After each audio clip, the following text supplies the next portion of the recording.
کا چاند ہو گیا. کل والا دن جو ہے اسے نسبت ہے ہجرت کے ساتھ. رسالت مآب نے مکہ چھوڑا اور رسول نے کہا اے میرا نبی جانے سے پہلے بستر پہ اسے چھوڑ کے جا جو تجھ میں سے ہے.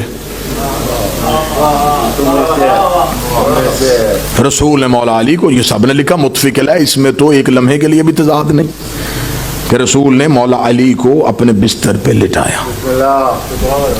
میں نے اپنے اہل سنت دوست ہیں، عالم دین بھی ہیں، ان سے میں نے پوچھا، میں نے کہا سرکار میری سمجھ میں نہیں آتا کہ رسول نے مولا علی کو کیوں سلایا تھا. اس نے کہا جی وجہ یہ تھی کہ رسالت مآب کے جسم سے نور نکلتا تھا. تو آج وہ چاہیے تھا جس کے جسم سے نور نکلتا ہو، تو نور کی وجہ سے رسول نے امیر المومنین کو سلا دیا تھا. اب انہوں نے اپنی طرف سے بڑی عقیدے کی چھلانگ لگائی کہ شیعہ بندہ ہے، ہو جائے گا کہ میں بھی علی کو نور سمجھتا ہوں. میں نے ایک لمحے کے لیے میں نے کہا سرکار ناراضگی معاف مجھے بتائیے گا کہ اگر نور ہی کی وجہ سے آپ نے پھر علی مولا کا انکار کر دیا، آپ نے کہا مجبوری نور تھی، نور کی وجہ سے سلایا، تو رسول نے حضرت جبریل کو کیوں نہیں سلایا؟ اسے کہہ دیتے ہے بھی فرشتہ ہے بھی نور سے، کافر حملہ کر بھی دیتے تو تلوار تو چلنی نہیں تھی، فرشتہ تھا. وہ دیکھ کے کہتے جی اب آپ تو ضد کر گئے ہیں، آپ کو نہیں پتا کہ جبریل نبی کا نوکر ہے، اور نوکر کی ضرورت کیا کہ سردار کے بستر پہ لیٹے، خادم کی ضرورت کیا کہ سردار کے بستر پہ لیٹے. میں نے کہا جملہ تو آپ مان گئے، جو محمد ایک رات کے لیے اپنے بستر پہ جبریل جیسا نوکر نہیں بٹھاتا، وہ اپنے بعد اپنے منبر پہ کسی نوکر کو کیسے بٹھا جس نے ایک رات کے لیے. پھر میں نے فوراً وہیں پہ بیٹھے بیٹھے ان سے دوسرا سوال کیا. میں نے کہا آپ چلے اتنا بتائیں کہ رسول امانتیں کسے دے کے گئے تھے؟ اسے کہا مولا علی کے حوالے کر کے گئے تھے اور مولا علی واپس کر کے مدینہ پہنچ گئے تھے. میں نے کہا امانتیں تھیں کن کی؟ انہوں نے کہا کافروں کی. کافر رکھوا کے کس کے پاس گئے تھے؟ رسول کے پاس. رسول کس سے دے کے گئے؟ علی کو. تھیں وہ کافروں کی، رکھوائی تھی رسول کے پاس، رسول دے گئے علی کو. تھیں وہ کافروں کی، رکھوائی تھی رسول کے پاس، رسول دے کے گئے علی کو.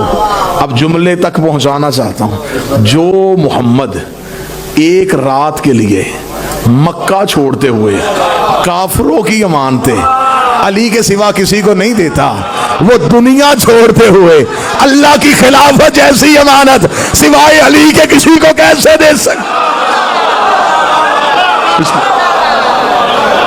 جس نے ایک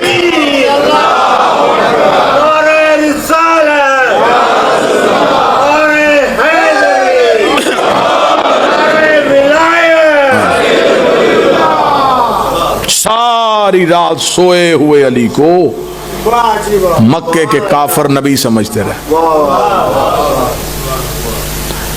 رسول نے کہا تھا یا علی آج میرے بستر پہ موت ہے، سو جا. کتنا معرفت سے بھرا ہوا جملہ ہے، میرے بستر میں موت ہے سو جا.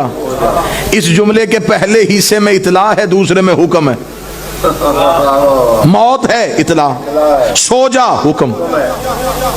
لیٹنا بندے کے اختیار میں ہے. اب موت سر پہ ہو پھر سو جا. صبح کو مالک استر نے پوچھا یا علی نیند کیسے آئی؟ فرمایا جتنا مطمئن ہو کے علی آج سویا.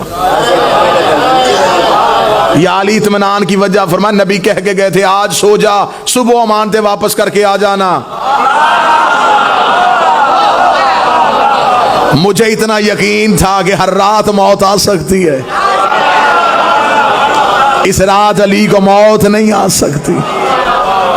یہ ہے یقین کی منزل، یہ ہے حجت پہ اعتماد. میں کیونکہ ہسٹری کا طالب علم ہوں، کتابوں میں لکھا، تاریخ میں واقعات لکھے. جب ایک عورت نبی کی مخبری کا خط اپنے بالوں میں چھپا کے جا رہی تھی تو رسول نے ایک مجاہد سے کہا کہ اس کے پاس ایک خط ہے، وہ لے کے. وہ اس کے پاس گیا، اس نے جا کے تلوار نکال کر تیرے پاس کوئی خط ہے؟ اس نے کہا مجھے تیری جوانی کی قسم میرے پاس کوئی نہیں. اب آپ خود سمجھ سکتے ہیں کہ ایسے بندے کی جوانی کی قسم کھائی جائے جو جوان نہ ہو، اس سے زیادہ جلدی یقین کون کرے گا؟ انہوں نے فوراً یقین کیا، واپس پلٹے اور واپس پلٹ کے کہا یا رسول اللہ اس کے پاس خط نہیں. رسول نے دوسرے کہا تو جا. اسے جا کر تیرے پاس کوئی خط ہے؟ اس نے کہا مجھے تیری دلیری کی قسم میرے پاس کوئی نہیں۔ وہ بھی واپس پلٹے، یہ ہسٹری ہے۔ اس نے کہا یا رسول اللہ کوئی نہیں۔ رسول نے تیسرے کہا تو جا۔ اس نے جا کے پوچھا بی بی بتا تیرے پاس کوئی خط ہے یا نہیں ہے؟ عورت ہے، ہم تجھے حملہ نہیں کر سکتے۔ اس نے کہا تیری دیدہ دلیری کی قسم میرے پاس خط کوئی نہیں۔ پلٹ کے واپس آئی، یا رسول اللہ عورت ہے، وہ تو قسمیں دے رہی ہے اس کے پاس خط نہیں، اسے علی کہتے ہیں، یہ ہے یقین کی منزل۔ فرمایا این علی، علی کہاں ہے؟ علی اٹھے، لبیک یا رسول اللہ۔ اے علی اس عورت کے پاس خط ہے، وہ لے کے آ۔ ہسٹری کہتی ہے مولا امیر اس کی طرف چلے، مولا نے جا کے پوچھا نہیں کہ تیرے پاس خط ہے کہ نہیں ہے، علی تلوار کو نکال کے اپنے انگلی کو ہاتھ کو آگے بڑھا کے اے بدبخت عورت وہ خط یہاں رکھ جس کی خبر مجھے مخبر صادق نے دی ہے، وہ خط یہاں رکھ۔ اس نے کہا یا علی میرے پاس خط نہیں۔ فرمایا تو 1000 دفعہ کہے، وہ کہہ رہا ہے۔ کلمہ تیرا نہیں پڑھا جاتا، کلمہ اس کا پڑھا جاتا۔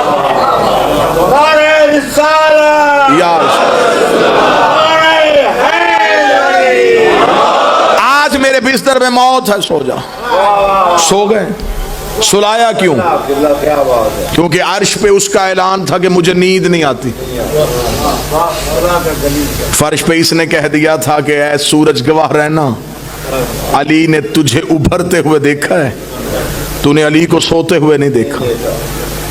خدا نے کہا رسول کو ایک رات کے لیے اسے سلا۔ اب یہاں پہ جملہ میرا نہیں، جملہ ہے خطیب آل محمد قبلہ اظہر حسن زیدی سالہ اعلی اللہ مقامہ۔ اللہ جملے کا ثواب ہی قبلہ کی روح کو پہنچا۔ قبلہ کہا کرتے تھے، اب جس طرح وہ گفتگو کرتے تھے اسی گفتگو کے طریقے میں حسین بھائی وہ کہتے ہیں کہ جب علی سو گئے تو اس نہ سونے والے نے اس کا سونا دیکھا۔